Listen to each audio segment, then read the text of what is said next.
Welcome to the Business Building Boutique podcast for new life coaches. If you are a newly certified coach who's trying to figure out how to grow your business, you're in the right spot.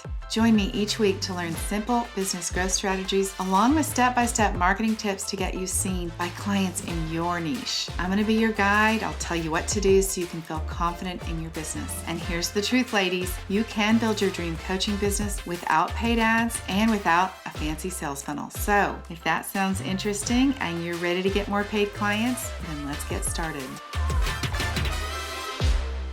Hello, welcome to today's podcast. Today, I'm going to continue in our series about software technology that you need for your coaching business. I should mention that I think it's very easy for you guys to run your coaching business on less than $50 a month. And that $50 a month would be technology that you need. I recommend Canva Pro. I recommend Flowdesk. I do have a discount for Flowdesk that I can share in the show notes, and we'll be talking next week about Flowdesk as part of this 4-part series on technology and software that you need in your coaching business. But honestly, you guys, everything else you can use free versions of. So I want to encourage you to not go too far into getting subscribed to all of these software things because they all add up. And you need to be at a particular place in your business to really make use of those. Okay, so today we're going to talk about Google. Now, Google is free, and there are lots of Google things that you can do, and this is another tool that I would highly encourage you to. I'm going to give you the pointers,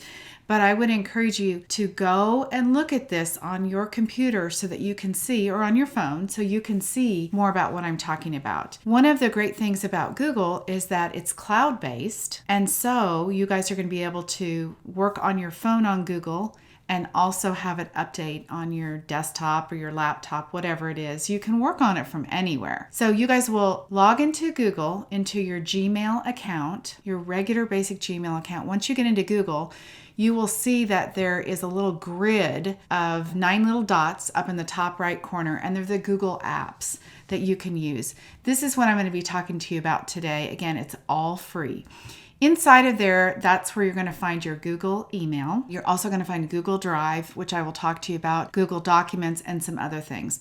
Let me start by talking to you about Google Calendar. Now, I know many of you guys might be using like an Apple Calendar, and I used that for years too. But let me tell you how I use Google Calendar. You can either do this with your own Google Calendar or take these ideas and suggestions and use it on either your Outlook calendar, Yahoo, Apple, whatever calendar format you're using. So the first thing is that I have everything on my calendar. I do not depend on my memory for anything. So if I need to do something tomorrow, I schedule it and I add it to my computer. So it's on my calendar so I don't forget. Also, I really want to encourage you from a productivity point of view to make sure that you are allowing enough time to get a task done. So if you're going to schedule that you're going to do your social media marketing for the upcoming month, I want you to schedule enough time on your calendar that you can actually start it and finish it in the time block that you have. I used to be really good about overscheduling myself and not giving myself enough time to complete anything, which meant I was always behind. I will just kind of give you an example of that. It doesn't take 15 minutes to write an email. It takes 15 minutes maybe to write the email, but then you have to go through and proof it. And if you're going to use some kind of email software like Flowdesk, you've got to put it in Flowdesk. You've got to make it look pretty. You got to get your list that you're going to send it to. You got to send yourself some test emails. You get the point. It takes longer than 15 minutes. So maybe you block an hour on your calendar for writing an email. Everything on my calendar is color coded. So when you look at my calendar at a glance, and on the Google Calendar, you can look at it at a day, a week, or a month. If you look at it for the week, which I typically do over the weekend, I'll look to see what's coming in the week ahead. Mine is very structured by colors. So within Google, you can have various colors that you use for certain things. So like all of my private clients are red. The color block, the time blocks are red. All of the Business Building Boutique coaching sessions are turquoise blue. So all of those on my calendar look the same. I block off every day for lunch. I know that sounds crazy, but if you guys don't do that, the next thing you know, you'll be overscheduled and you will not be having a lunch break. And I did that a lot. So I block off lunches are yellow. That's also my time to maybe get out and get some fresh air and go for a walk. My own coach, the coach that I work with, our time colors are purple. So I don't need to go through all of it with you, but just know that it is so helpful to look at my week and see what I have on there. And if it looks like a particularly busy week, then I actually can go through and delete some things. I also set reminders on everything. So if I make an appointment for my group coaching, let's say, for my office hours, that's Tuesday at 1 p.m. Central Standard Time, I give myself reminders, a 10-minute reminder and 1-hour reminder. You can also give yourself a reminder 24 hours before. So if you you need to produce content or you need to review something for an upcoming coaching session with a client, you could give yourself a 24-hour reminder before their appointment to go and review the notes that you have, or maybe to prepare something or communicate with the client somehow. All of that, super useful to be able to put reminders on things so that you don't miss an appointment. You can also add people to the appointment. So I can, with my private clients, I can add their email address and I can set up their appointment and I can say, I want 12 appointments for every Wednesday for this particular person. And I put down like their name, like I'll put Joe 1-to-1. And again, it will be in red. And then I'll set the appointment for 12 repeats. And then it basically keeps track of it for me, you guys. So if we have to reschedule, we can go into that one appointment and we can reschedule that one, and it will still, instead of eliminating one, it will still add that one onto the end. So when I think, gosh, I'm not sure where I'm at with the number of sessions I have with my client, I don't have to have any fancy software. I can go to my Google Calendar that I've already said I'm going to put 12 appointments in, and I can search the name Joe 1.1 up at the top, and it will show me how many appointments I've had with Joe. It will show me how many are scheduled as well.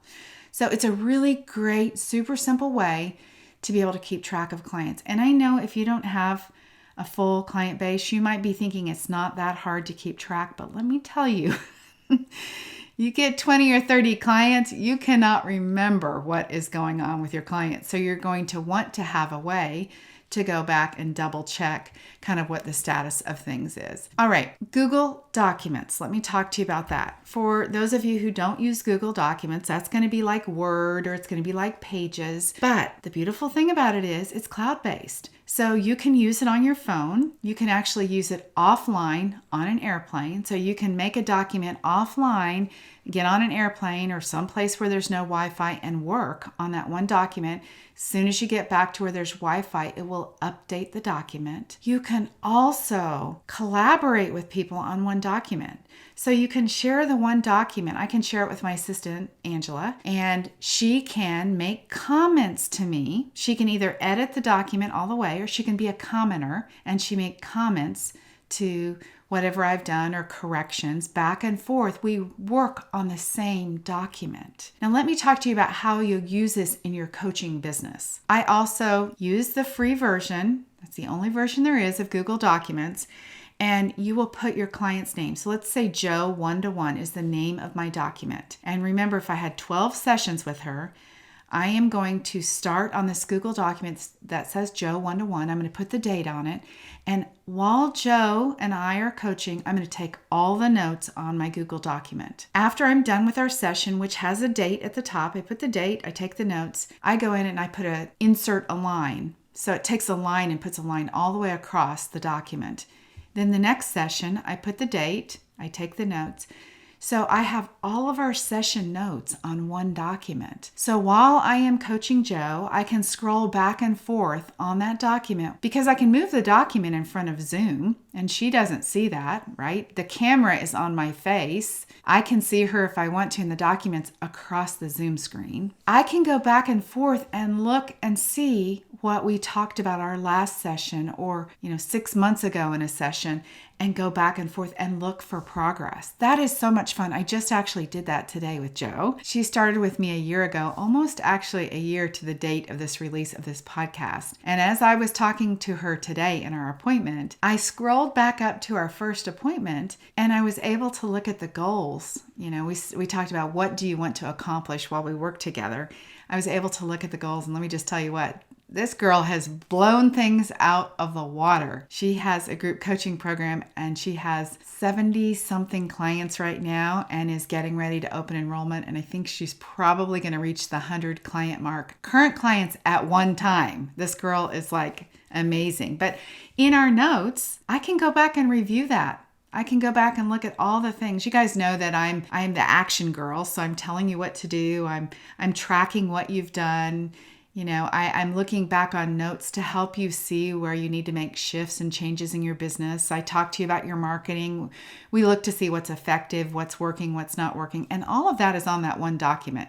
So that is how you're going to use Google Documents. All right. The last piece of that is that you can share it with the client if you want to. So I have a client that I have coached for a couple of years, and she's a private client, and we have our document that I shared with her. So all of the notes that I take, she can go and look at as a reminder. But the great thing is that she uses the top of the document. When she goes onto my document, she at the very top puts like an agenda, the things that she knows she wants to talk to me about business-wise. You know, again, I'm a business coach, so there's always things that come up. It's like, I don't know what to do about this, or I'm wondering about this price or about this offer. She puts those questions. So she'll put the date of our next appointment up there at the top and the 4 or 5 things that she wants to make sure she remembers to talk to me about. And then I scroll down to the bottom and that's where I keep my notes. So it's pretty cool. That actual document with this particular client is 68 pages long, but it's all in one sheet. It's all just scroll right through it to the bottom of it. And we can look back over a long history of what we've accomplished together, which is, again, very fun. All right, that is Google Documents. Next, I want to talk to you about Google Sheets. Google Sheets is basically just like Excel or numbers. And it is a place where I want you to keep ideas. I want it to be your content bank. I want you to store any ideas, like all those screenshots that you've taken where there's a quote or there's an idea for Instagram post or whatever it is. I want you to put all those ideas into an idea bank. I also want you to put whatever it is you're posting in this spreadsheet. Within the spreadsheet on Google, you can add tabs across the bottom. So it almost becomes like a loose leaf notebook where like page 1 can be about Instagram posts, page 2 can be about email ideas, page 3 can be about group programs. And you guys know in Excel, you can make the columns be anything you want. You can spread the columns out as big as you want. One of the great things about Google Documents that I just talked about and this Google Sheet is that you can search, you can put Command F on your keyboard, and I'm using a Mac, so I assume it's the same on a PC, but you can put Command F and a little search bar comes up. You can put in the word like Facebook ads, and I can find anywhere in the 68-page document or anywhere on that spreadsheet, I can find where the word Facebook ads is. That's kind of a fun hack that you can do to be able to keep all of your information together in one place. Then you can share that spreadsheet, your content bank, with your future assistant, right? You can share that with somebody and everything is all in one location. And by the way, I want you guys eventually to have assistants, virtual assistants. I have somebody who's listening to this podcast right now that I just am so grateful for. Her name's Angela, and she's just done so much for me. And you have to be organized. Luckily, she's also very organized, but you want to be organized so that you can be prepared to work with an assistant. That's something I wish somebody would have told me and explained to me from the beginning. I wasn't actually prepared to work with an assistant. So that's my hope, is that you will put your content on this Google Sheet all in one location so that you can go back and reference it. All your ideas can be there. You can access it from your phone or from any computer. Okay, you're also going to have Google Phone. This, you guys, is the phone that you should be using for sure. Do not give clients your personal cell phone. You want to use a Google Phone and it's free. Pick a phone number in Google Phone And you can text clients from there. They can send you text message back. They can attach files. You can send pictures, and they can call you. And it can be set up on your regular personal phone. It's just an app that you add, and you can dial somebody from your Google phone on your personal phone. So it's a really great way of setting up some boundaries between clients. I like to give people my cell number because I want to be really available. And when I do consultation calls, I also include my cell number on the consultation reminder and say, please text me if you need anything before our appointment. And that's a great way for me to do that because I'm not giving my personal contact, right? I don't have to answer the person back if I don't want to. So Google phone, get yourself a Google phone number. Okay, a couple other pieces that I will tell you about, and we could spend we could do a whole series on Google applications just by itself. Okay, next up, what I want to talk to you about is Google Drive. I want you to think about Google Drive as being a file cabinet. So if you think about an old-fashioned metal file cabinet, you pull it out and there's folders in there, and all of the folders can be labeled. So if you guys are familiar with Dropbox, it's very similar to that. And you can, again, share files. So you can have a file folder with your business branding in it that is shared to you from your graphic designer. And I can share that with my assistant. And the great thing about it is with all the things I'm talking about sharing you guys, you can revoke access. So let's say I didn't want my graphic designer to have access to that particular file anymore. I can remove her from the shared file so she doesn't actually have access anymore. So beautiful thing. Think about it as a file cabinet. It's all right there, which also means, you guys, that while you're on your phone or your iPad or on vacation or away from your desktop, you can access any of your files, anything you need, any of your client files, any of your photos, like something you want to put on Instagram, anything can be saved in a file folder in Google Drive. All right, a couple other things I'll just mention quickly that I'm not going to go into. Google My Business is amazing if you guys are doing any local business. It is something that you need to get set up on for sure. It is a way for you to get your business established on Google and be found. So you're going to want to do that. That's another Google tool that is free. You can also set up for free Google Analytics. I won't go into that, but Google Analytics is something that will track what's happening on your website so that you can see what pages are being visited, and it is free. You also can do Google Meet. Google Meet is like Zoom, and it's something, honestly, that I want to learn about. I haven't used it. I used it way back years ago, but I haven't used it recently. Somebody that I had an appointment with used it, and let me tell you what I experienced so you guys can check it out yourself. They sent me the appointment through Google Calendar. They invited me to the appointment. I accepted the invite to the appointment. When I accepted the invite to the appointment, the Google Meet link was on there, kind of like a Zoom link. When I joined the meeting on Google Meet, it's the same as Zoom. You're able to share screens and record things and all the things that you do already on Zoom. The great thing about it is the recording, after we were done, automatically got emailed back to me. So the way that I can access like the replay from our session was through the same appointment on my Google Calendar. So that's pretty cool. If you guys are using Zoom and you are sharing things back with your clients after, a recorded session and they say, could you send me that session? It's a great way to make things more efficient because it automatically goes back to the client. You don't have to download, save anything. They just get a copy of it. And then it's their responsibility to download it from their Google Calendar appointment. All right. I hope that this has been useful to you. I love Google. I really do. Google Documents, Google Calendar, Google Phone. These are things that I use every single solitary day. Google Sheets. My contacts are in Google because I use the Google Phone. Just a whole bunch of tools that are really, really fantastic. So get in there and get familiar with Google and use it with your clients, use it with your future assistants and your future team. All right, you guys, let me know what questions you have. Please reach out to me via email, debbie@debbieshatta.com, if you have any questions about this. It's kind of hard to teach about software on a podcast, but hopefully I've given you enough ideas that you can get over there to Google and start messing around if you don't already know it and put some of the things that I've talked to you into practice. Have an amazing day. Until next time, bye-bye. That's it. Thanks for listening. Now it's up to you. Put what you learned today into action. Do what you need to be seen and then hired by clients in your niche. And if you're ready to stop wasting your precious time and get your business finally booked up, you're invited to join me in the Business Building Boutique for New Life Coaches, where you will learn everything you need to be a coach with plenty of paid clients. All right, have an amazing week. Until next time, bye-bye.